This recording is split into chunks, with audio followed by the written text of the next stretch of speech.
Olá pessoal, tudo bem? Sejam muito bem-vindos ao Simulado Grátis. Eu sou a Carla e hoje trago para vocês questões comentadas sobre os princípios expressos da Constituição Federal. O famoso LIMP, que é a legalidade, impessoalidade, moralidade, publicidade e eficiência. Vamos lá então para as nossas questões. Questão 1. Os princípios previstos na Constituição Federal de legalidade, impessoalidade, moralidade, publicidade e eficiência deverão ser obedecidos pela administração pública direta, ou seja, pela União, pelos estados, pelo Distrito Federal e pelos municípios. Contudo, é livre a administração indireta para perquirir ou não esses princípios. Questão errada, pessoal. Olha. Todos os princípios, inclusive os que são implícitos, devem ser observados por toda a administração pública, ou seja, sendo ela direta ou indireta, tá? Conforme diz aí o artigo 37 da Constituição Federal, que a administração pública direta e indireta de qualquer dos poderes da União, dos estados, do Distrito Federal e dos municípios obedecerá aos princípios de legalidade, impessoalidade, moralidade, publicidade e eficiência. Esse último aqui, eficiência, foi acrescentado pela Emenda Constitucional 19 de 98. E isso também é pedido em prova, tá? Eles fazem questões aí pedindo qual foi o princípio, né, acrescido na Constituição Federal pela emenda tal, enfim. Então é importante que você saiba, tá? O princípio da eficiência, tá? Foi o último princípio aí. Então, ainda está na questão, conforme a gente vê aqui, o artigo 37 ele está inserido dentro do capítulo 7º, que trata da administração pública, né? E das disposições gerais. Portanto, os princípios são de observância obrigatória para todos os poderes que estejam no exercício de funções administrativas, né? Em todas as esferas, seja administração direta ou indireta. Tá? Estando, portanto, errada a questão número 1. Vamos para a próxima. Questão 2. Princípios são normas de um alto grau de abstração, diferente das regras, as quais possuem uma dimensão concreta. Sobre os princípios administrativos, assinale o item correto. Item 1. Via de regra, não é possível ao magistrado interferir no âmbito do mérito do ato administrativo, sendo indevida sua manifestação acerca da conveniência e oportunidade dos atos administrativos? Correta, gente. Essa questão ela engloba os atos administrativos, e ela está falando do ato discricionário, tá? Que é aquele que a lei deixa uma margem de escolha ou permite um juízo de valor sobre qual conduta o agente público pode adotar no momento da aplicação do ato administrativo, tá? Por exemplo, uma autorização para a colocação de uma de uma feira numa praça, né? O agente público ele vai analisar, de acordo com um critério subjetivo de conveniência e oportunidade, qual o melhor horário para essa feira funcionar, ou até mesmo pode vir a negar o pedido de autorização alegando aí uma questão de segurança, por exemplo. Né? Então a lei ela deixa uma margem de decisão para o agente, mas logicamente tudo dentro do que a lei autoriza, né? E respeitando os princípios administrativos e nunca se afastando do interesse público, tá? Então é justamente essa análise subjetiva que trata do mérito do ato administrativo que, via de regra, não pode sofrer interferência do Poder Judiciário, tá? Correta, portanto, a assertiva. Vamos para a assertiva 2 aqui. Constitui exceção ao princípio da legalidade a expedição de medidas provisórias? Sim, gente. O princípio da legalidade, ele diz que a administração só pode agir de acordo com o que estiver previsto na lei, tá? Então, a administração só age quando a lei autoriza ou determina a sua atuação, tá? Sendo, portanto, diferente da legalidade aplicada a nós particulares. Né? Pois para nós a Constituição determina que ninguém será obrigado a fazer ou deixar de fazer senão em virtude de lei. Ou seja, tudo que não é proibido é permitido, tá? Mas a medida provisória, de acordo com a doutrina majoritária, mesmo que ela possua força de lei, ela não é considerada uma lei propriamente dita, pois ela somente pode ser editada em casos muito especiais e necessários, né? Tem que ser relevante o motivo e também a matéria é bastante restrita, né? Então, o doutrinador Celso Antônio Bandeira de Mello, ele diz que a medida provisória é uma exceção justamente porque só pode ser editada em casos de relevância, onde não se poderia aguardar o trâmite de um processo legislativo, como na lei comum, né? E ainda ela é uma lei precária, pois o Congresso pode vir a rejeitá-la, enfim, fazendo com que ela perca o seu efeito desde a edição, né? Então, para a doutrina majoritária, ela não é considerada uma lei propriamente dita, tá? Sendo considerada uma exceção ao princípio da legalidade. E ainda existem mais duas exceções a esse princípio da legalidade, o estado de sítio e o estado de defesa, né, que são consideradas exceções também, pois nesses casos são necessárias medidas de restrições aos direitos fundamentais, que também não seguem os trâmites aí de um processo legislativo normal, tá? Correto, portanto, aí o item 2. Item 3. O patrimonialismo pode ser elencado como uma espécie de ofensa à moralidade administrativa? Bom, pessoal, o que significa o patrimonialismo? Ele é um dos modelos de gestão da administração que produziu efeitos aqui no Brasil por longos anos, tá? Desde a época do Império, e durou até a década de 30 do século passado, mais ou menos.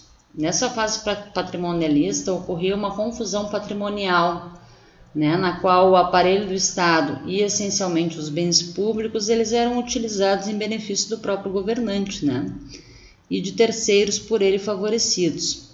Então, era aquela administração onde existia o favorecimento de poucos, né, em detrimento de toda a sociedade, o que acarretou aí por longos anos na nossa história a corrupção, o nepotismo, né, onde não existiam os princípios administrativos. Passado esse período do modelo patrimonialista, por volta ali de 1930, o Brasil passou a adotar um modelo burocrático de administração, que foi uma alternativa ao modelo patrimonialista, por diminuir essa questão da corrupção, mas por ele ser um modelo muito engessado, não se demonstrou eficiente para atender aos anseios da nossa população, né? Então esse modelo vigorou mais ou menos até 1990. E aí começamos a migrar para o modelo gerencial, que é o modelo de administração atualmente vigente, né, e que visa a busca pela eficiência, né, redução de custos com aumento na qualidade do serviço público, com foco no cidadão, visando uma maior transparência, ok? Em que pese essa evolução dos modelos de administração, né, ainda existem resquícios do patrimonialismo, né, gente? Quando vemos desvios aí de verbas públicas, ocorrência de nepotismo, enfim, isso ainda ocorre e ofende com certeza o princípio da moralidade, tá? Estando, portanto, correta essa alternativa 3. Então, vamos ver aqui qual a resposta correta. Todos os itens estão corretos. Certo, pessoal? Qualquer dúvida que vocês tiverem, vocês podem deixar aí nos comentários, tá, gente? Vamos para a próxima. Manuela foi irregularmente investida no cargo público de analista do Tribunal Regional do Trabalho da 23ª Região, tendo nessa qualidade praticado inúmeros atos administrativos. O tribunal, ao constatar o ocorrido, reconheceu a validade dos atos praticados, sob o fundamento de que os atos pertencem ao órgão e não ao agente. Aí a questão está perguntando de qual princípio, né, que se trata aí o caso narrado. Bom, o tribunal ele reconheceu a validade dos atos praticados por uma servidora, irregularmente investida, né, fundamentando que os atos pertencem ao órgão e não ao agente pessoal. Essa assertiva, tá, gente, de que os atos pertencem ao órgão e não ao agente público, constitui aí uma das acepções do princípio da impessoalidade, gente, tá? A impessoalidade, ela possui 3 aspectos, tá? A isonomia, né, que a administração deve tratar igualmente a todos que estejam na mesma situação fática e jurídica. A finalidade, que é o dever de atender à finalidade do interesse público, impedindo que o ato administrativo seja praticado visando o interesse dos agentes ou de terceiros. E a vedação à promoção pessoal dos agentes públicos, né? Essa última acepção, ela deriva justamente do entendimento de que o agente público é apenas um meio de manifestação da vontade do órgão estatal, de modo que as realizações governamentais não devem ser atribuídas ao agente ou à autoridade que pratica o ato, tá? E sim ao órgão.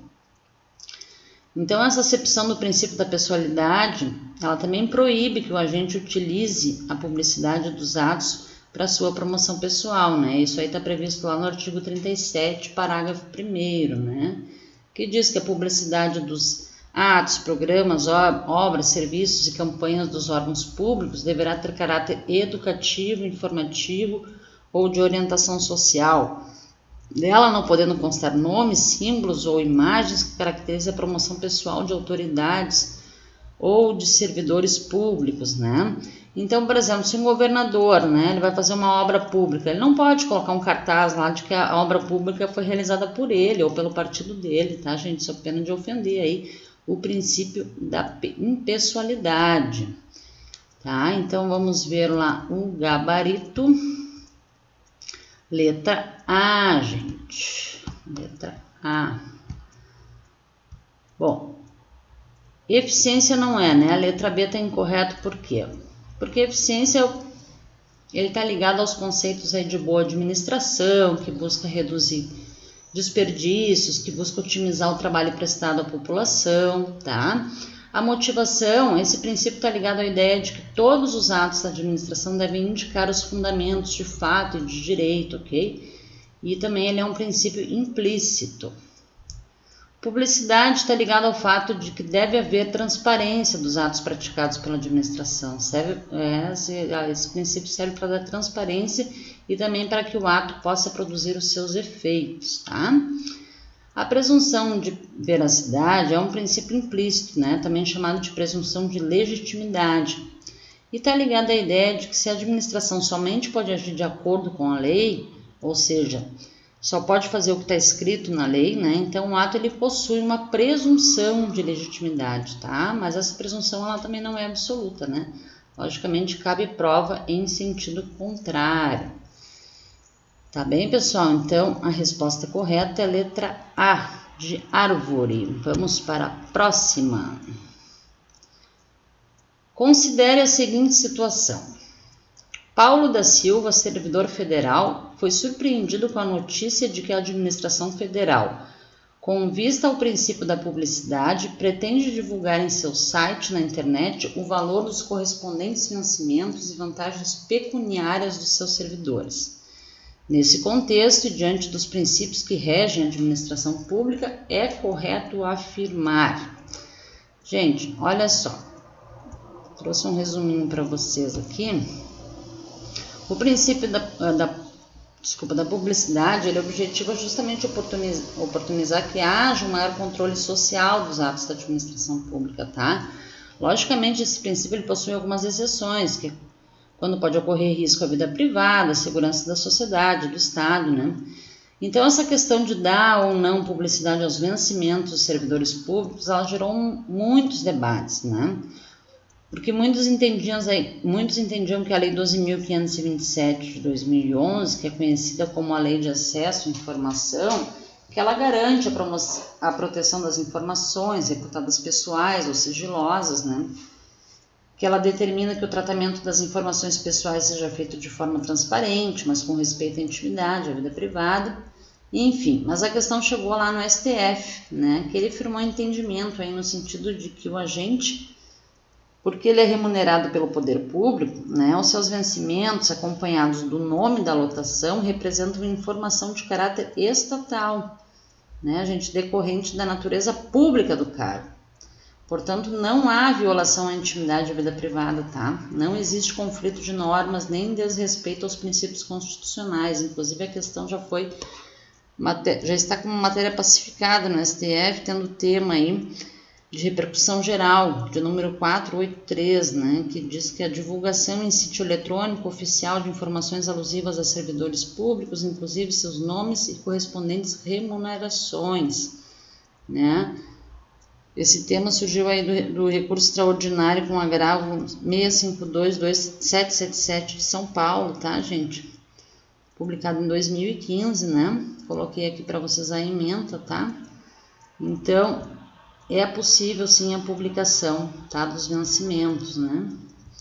Vamos ver aqui o que diz as questões. Letra A. A publicação será legítima apenas se, em vez dos nomes dos servidores, constar somente a matrícula e a lotação? Errado, né, gente? Como vimos, o STF entende que tem que constar nome e lotação, tá? Letra B. A publicação será legítima apenas se a remuneração dos servidores estiver desacompanhada dos respectivos nomes? Errado também, tem que conter o nome. Letra C. A divulgação pela administração de nomes dos servidores e do valor dos correspondentes vencimentos e vantagens pecuniárias é legítima? Correto, né, gente? A alternativa que está exatamente aí, segundo o entendimento do STF, tá? Letra D. Embora a divulgação seja legítima, a administração pública tem o dever de suprimir totalmente as informações de qualquer servidor que se sinta prejudicado? Não, tá? Não existe essa possibilidade, como vimos, a informação é de caráter estatal. Incorreta, portanto. Letra E. A situação revela conflito entre intimidade e publicidade, de modo que a administração não pode publicar os nomes dos seus servidores e o valor dos correspondentes vencimentos? Errada também, né, gente? Então, correta aqui é a letra C. Vamos para a próxima. 5. A administração pública brasileira é regida por princípios constitucionais garantidos no artigo 37 da Carta Magna de 1988. Considera as proposições abaixo relacionadas aos princípios da administração pública brasileira. Item 1. Em toda a atividade funcional, o administrador público está sujeito aos mandamentos da lei e não pode se afastar ou se desviar das condutas da moral e da ética sob pena de praticar ato inválido? Gente, aqui está se referindo ao princípio da legalidade, tá? Segundo esse princípio, né, todas as atividades não só está proibido, o administrador não só está proibido de atuar contra a lei, como também não pode atuar além da lei, né? Então ele tem que atuar segundo a lei, né? E se for atuar fora desses parâmetros aí, o ato vai ser considerado inválido, tá, gente? Item 2. Considerando que toda atividade da administração pública deve ser praticada tendo em vista a finalidade pública, cabe ao administrador público praticar atos para os seus fins legais, devendo servir a todos sem preferências ou aversões pessoais ou partidárias. Esse item está falando do princípio da impessoalidade, gente, que uma das acepções desse princípio, como já vimos, é justamente o fato de que a administração ela deve tratar a todos com isonomia, ou seja, dela deve tratar igualmente a todos que estejam na mesma situação fática e jurídica. Ela não pode dar preferência a um administrado porque o agente público conhece aquele indivíduo, ou é amigo de infância, ou parente da pessoa, né? Ou porque faz parte do seu partido político, tá? Sob pena de violar a finalidade do interesse público. Então, aqui o item 2 está falando da impessoalidade. Item 3. Os atos administrativos dos poderes executivo, legislativo e judiciário devem ser disponibilizados para conhecimento público, ressalvadas as hipóteses de sigilo previstas na Constituição ou decretos específicos. Aqui está falando do princípio da publicidade, tá? Esse princípio ele tem duas acepções, gente. Ou seja, dois sentidos. Um deles é dar conhecimento público dos atos administrativos, pois esse é um requisito de eficácia do ato. Logicamente, existe a exceção, tá? Nos casos de sigilos que estão previstos lá na Constituição Federal, em decretos específicos, né? A outra acepção do princípio da publicidade é para que ocorra uma maior transparência da atuação administrativa. Então, a publicidade ela existe por esses dois motivos, para cumprir o requisito de eficácia e dar transparência ao ato, ok? Então, esse princípio aqui está falando da publicidade. Vamos ver aqui qual é a alternativa correta. Item 1, legalidade, 2, impessoalidade e o 3, publicidade. Correta, portanto, a letra D de dado. Vamos para a próxima. 6. O princípio da eficiência constante na Constituição da República possui conteúdo variável, relacionado com a finalidade da atuação da administração pública, de modo que não se aplica aos entes da administração pública indireta, tendo em vista a submissão a regime jurídico de direito privado que está adstrito à persecução de lucro? Errado, gente. Como a gente viu lá na alternativa 1, o princípio da eficiência, assim como todos os demais princípios expressos na Constituição Federal, implícitos ou explícitos, tá? Eles se aplicam a toda a administração, né? Sendo ela direta ou indireta, tá? E inclusive as entidades submetidas a regime de direito privado, como são as empresas públicas e as sociedades de economia mista, né? Pois elas, mesmo quando estão atuando no setor econômico, também devem observar, tá? Os princípios da administração pública. Errada, portanto, a questão. Letra B. Tem lugar sempre que a observância das disposições normativas expressas constitua um cronograma de atuação mais longo, pois permite excepcioná-las na busca por melhores resultados econômicos? Errado também, né? O agente público não pode, por exemplo, deixar de fazer uma licitação sob o argumento de que a contratação direta seria mais célere, tá? Isso não existe. A busca pela eficiência não pode ser usada como desculpa para descumprir a lei, né? E todos os princípios devem ser utilizados com harmonia. Portanto, o gestor público, dentre as possibilidades de ações previstas na lei, ele deve buscar aquela que seja mais eficiente, tá? Então, se a norma prevê cronograma de atuação mais longo, o administrador público não pode desobedecer para buscar melhores resultados econômicos, tá? Errada essa alternativa também.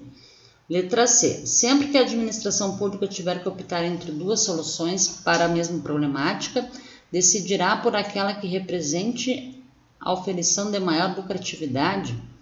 Não, gente, a busca pela lucratividade não é o objetivo desse princípio, tá? E sim o atendimento do interesse público. Então, entre duas opções válidas, a administração ela deve decidir por aquela que melhor atenda ao interesse público, né? E além disso, ela deve observar todos os princípios em conjunto, e não só o da eficiência isoladamente. Letra D. Somente se aplica às empresas estatais que não sejam prestadoras de serviço público, posto que a finalidade lucrativa, diretriz principal daquele princípio, é inerente à atuação das exploradoras de atividade econômica. Errada também, gente. O princípio da eficiência, assim como os demais princípios, ele se aplica em todo o âmbito da administração pública, né? Inclusive para as estatais que prestam serviço público ou as que exploram atividade econômica. Esse princípio ele não visa somente a busca por melhores resultados econômicos, mas também a redução de desperdícios de recursos, a racionalização dos gastos, boa prestação do serviço público, enfim, aquilo que podemos chamar aí de boa administração, tá? Letra E. Nem sempre significa o direcionamento da ação estatal a juízos puramente econômicos, recomendando a utilização mais satisfatória dos recursos públicos caso a caso? Correto, é o que a gente veio falando até agora, tá? É exatamente isso. O princípio da eficiência ele não se limita a aspectos econômicos. Na verdade, o que ele prega é a utilização racional dos recursos, né? De forma que possa atingir o interesse público, tá bem? Correta, então, aí a alternativa E, de elefante. Vamos para a próxima. Haverá ofensa ao princípio da moralidade administrativa sempre que o comportamento da administração, embora em consonância com a lei, ofender a moral, os bons costumes, as regras de boa administração, os princípios da justiça e a ideia comum de honestidade? Correto, gente. Nem tudo que é legal é moral, tá? De acordo com o doutrinador Marcelo Alexandrino, para atuar em consonância com a moral administrativa, não basta o agente cumprir formalmente a lei e aplicá-la na sua literalidade. É necessário que se atenda à letra e ao espírito da lei, né? que ao legal junte-se o ético, ou seja, o agente não pode procurar brechas na lei para atender aí a interesses que não sejam o interesse público. O Alexandrino diz ainda que o princípio da moralidade ele complementa ou torna mais efetivo materialmente o princípio da legalidade, tá? Correta, portanto, a questão. Bom, pessoal, por hoje é só. Eu espero que tenham gostado do vídeo. Se gostaram, fiquem à vontade para deixar o seu like, se inscrever no nosso canal, tá? Acessem também o nosso site para ver outros simulados, né, a respeito dos princípios e resumos também que tem lá no site. Eu gostaria também que deixassem aí nos comentários se tem alguma banca em específico que vocês gostariam que a gente fizesse aí questões comentadas, tá? Muito obrigada por assistirem o vídeo e até a próxima!